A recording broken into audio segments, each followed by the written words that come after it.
गंवार जेठानी मॉडर्न देवरानी। अर्पिता की शादी राकेश से तय होती है, जो एक सरकारी नौकरी करता था।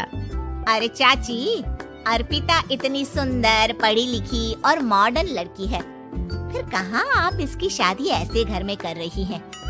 अरे लड़का सरकारी नौकरी करता है, इंजीनियर है, खूब कमाता है, खूब मेहनत की है लड़के ने इस नौकरी के लिए।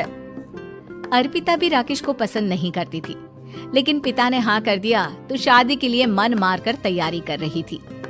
हाँ माँ, चाची ठीक ही तो कह रही हैं। पता है मेरी सहेलियों के पति कितने मॉडर्न हैं। अरे देख बेटा, तू मॉडर्न है ना, वो पढ़ने लिखने वाला गांव का होनहार लड़का है, तू जैसा रखेगी रहेगा। अब तक कोई उसकी केयर करने वाला नहीं था, है तो सिर्फ एक भाई भाभी, और माँ पिता तो गांव में ही रहते हैं।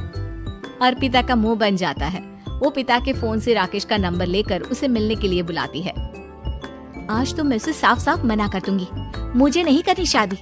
शक्ल देखिए, ना कपड़े पहनने का तरीका है ना बोलने का। अर्पिता राकेश से मिलने जाती है। अब क्या हो गया, आपने मुझे अर्जेंट मिलने को बुलाया, सब ठीक तो है ना? हाँ सब ठीक है, पर मैं आपसे कुछ कहना चाहती हूँ। आप ना इस शादी से मना कर दे। राकेश की आंखें अर्पिता की इस बात से लाल हो जाती है।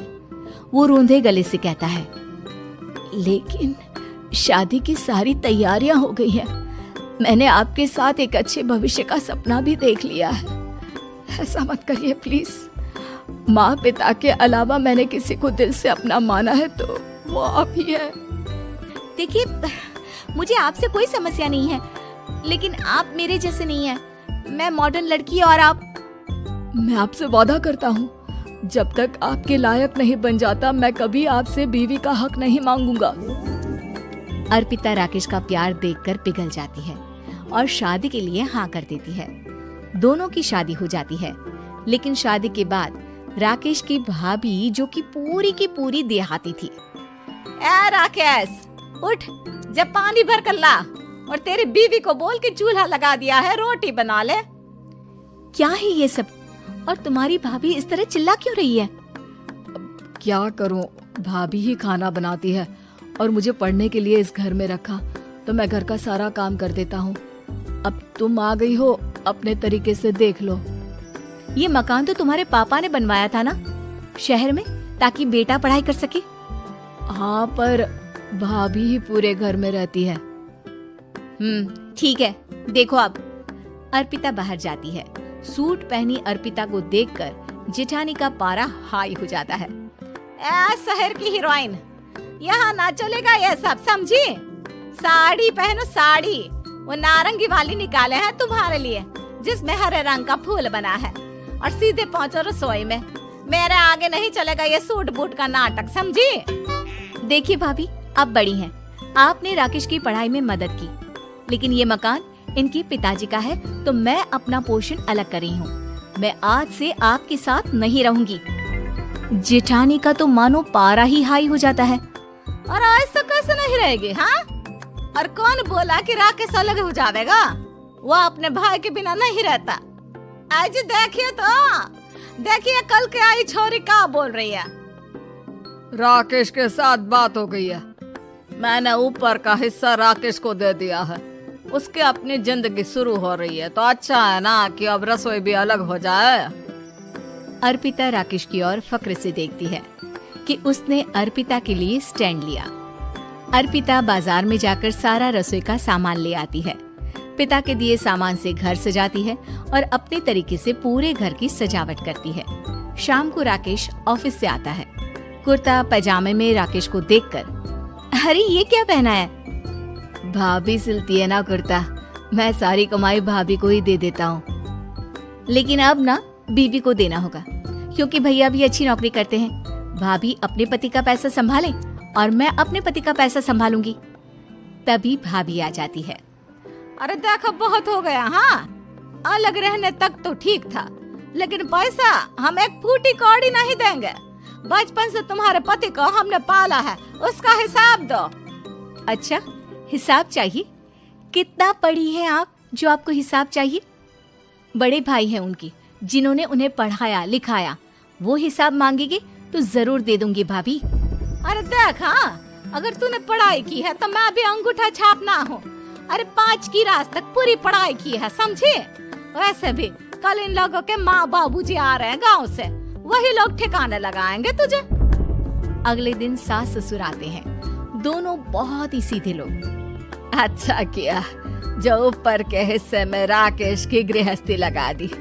अब दोनों बेटे अपना अपना देख ले। छोटी बहू कहाँ है?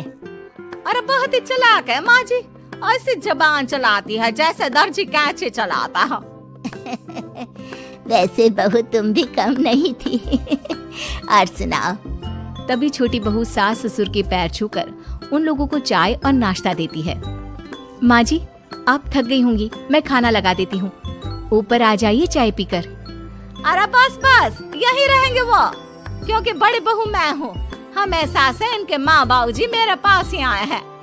चलिए माँ जी, आप ना किचन में खाना बनाइए, मैं जरा बाजार होकर आती हूँ, और फिर साथ में खाना खाता है। जेठानी बाजार निकल जाती है और सास ससुर बेचारे घर पर अकेले। फिर दोपहर को, माँ जी, मैंने आप सभी के लिए खाना बनाया है। माना मैं छोटी हूँ, लेकिन अच्छा लगेगा अगर आप लोग मेरे साथ रहें। वैसे भी यहाँ है कौन बेटा, चलो ऊपर राकेश के पास ही चलते हैं। सास ससुर दोपहर का खाना खाकर वहीं आराम करने लगते हैं कि जेठानी आ जाती है। अरे वाह, ये तो वही बात हुई ना, कल की आई को पूरा परिवार और हम अकेले के अकेले। भाभी देखिए, परिवार में प्यार से रहा जाता है, ना कि चालाकी से। अम्मा खाना कैसे बनाती, पहले ही गांव से थक कर आई हैं। हाय रे दया, तो मैं का बाजार से ऐस करके आ रही हूँ। अरे भूख के मारे मेरा सर दर्द हो रहा है, पर यहाँ मेरी फिक्र कौन करेगा।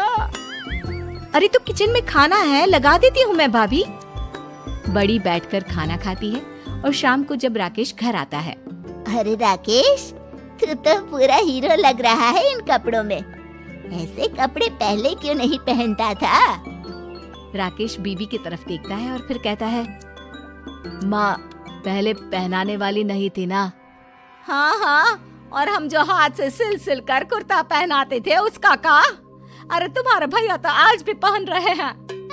तभी अर्पिता सास के लिए कपड़े और ससुर के लिए शर्ट पैंट ला कर देती है। उन लोगों को फ्रिज से ठंडा पानी और टीवी में फिल्म दिखाती है। अरे कब से इनको बोल रहे हैं कि फ्रिज वाले आओ, लेकिन ये है कि मानत ही ना है। बहू, अब तो तुम ही समझाओ ससुर जी को।